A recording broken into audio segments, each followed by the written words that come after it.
Bon, je vois Hervé, là, vous nous avez préparé quelques beaux produits, là. Hein. Allez, montrez-nous ça. C'est de saison, on va travailler des girolles qu'on va cuisiner avec un veau, ce veau magnifique, là, bien blanc. Dessus, une petite escalopine de foie gras poêlé.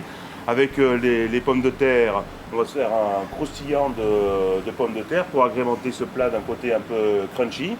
Et relever la cuisson du veau avec de l'ail et jeter le persil voilà. Au dernier moment dans son jus de cuisson. Alors, une viande quand même délicate, qui a moins de goût que le bœuf et qui est tout en subtilité. Ah, c'est tout en subtilité. Alors, pour le vin, je crois qu'on va s'appuyer sur cette subtilité de la viande et on va essayer de trouver un vin qui n'écrase pas le plat. Mais par contre, on va essayer de rester dans l'esprit du plat avec le côté terroir, le côté automne qui est amené par les girolles. Alors je pense, moi, si en Languedoc, il y a un cépage qui représente le terroir, pour moi, c'est le Carignan. Donc voilà, on va prendre un vin qui correspond à ces critères. Et puis bon, on va voir, parce que là, pour l'instant, on est dans la théorie. Et après, on va passer à la pratique.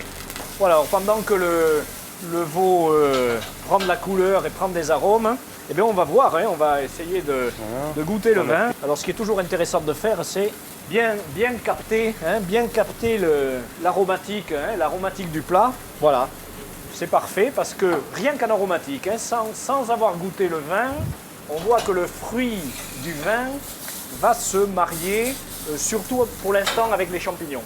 Bon, on bouche le vin a toujours son fruit.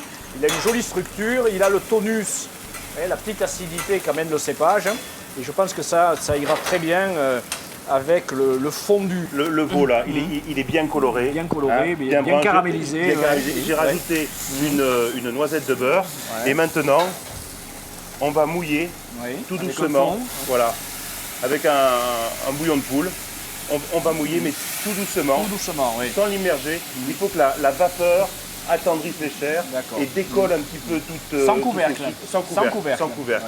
Décolle tous les sucs. Voilà. Et on voit là, il y a la sauce qui commence à... Voilà. Et là, il va libérer ses arômes dans ce jus. Bon, maintenant, le plat se précise. Là, on le sent. Là, le plat se précise. Le plat se précise. Et là, je crois que, on ne s'est pas trop trompé sur l'alliance aromatique.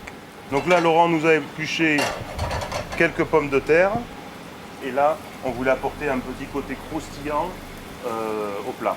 Enfin, je suppose que tu as bien réfléchi au plat quand même, parce que le contraste du moelleux de la viande et du croustillant, tout à fait. C'est voulu, oui. C'est pas un hasard. Oui, c'est vrai. Si j'en connaissais autant dans le vin que toi dans la cuisine, je serais fortiche.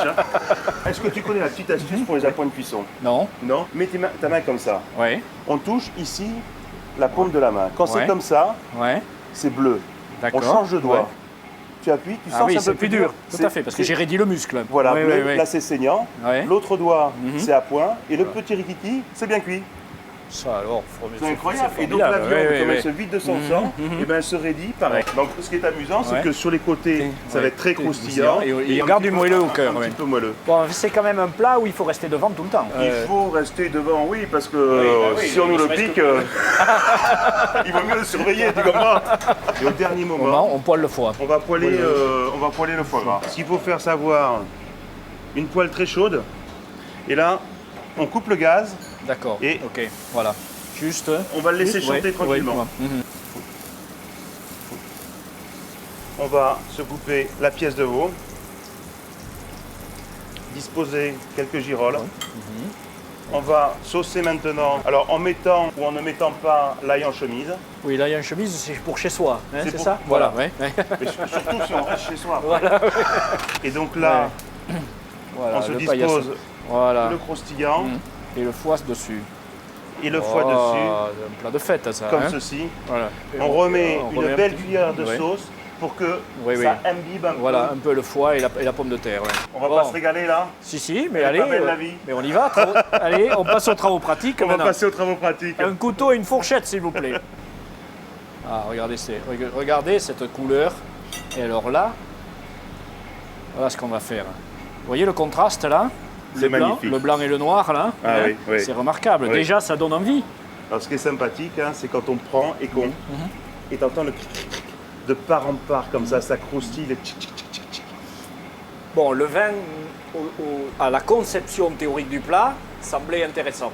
Et là, ça confirme, hein, parce qu'on a une belle alliance entre cette viande qui est toute en délicatesse, hein, ces champignons là qui donnent le côté un petit peu terroir, sauvage, aventure, hein, et ce vin qui est dans le même registre. Et ce qui est surtout très intéressant, c'est que le vin a un petit peu bougé, en ce sens qu'il a perdu son côté un petit peu boisé du départ, hein, qui s'est un petit peu fondu, et par contre, hein, le fruité est mis en valeur.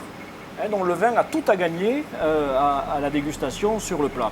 Donc là, je crois que ce qu'on a trouvé, à la fois l'alliance un petit peu intellectuelle, hein, un petit peu théorique, et puis l'alliance pratique, parce que quand même, le résultat, c'est de se faire plaisir, le verre à la main et le plat devant soi. C'est Hein, ouais, c'est sûr, ouais. ouais, c'est sûr.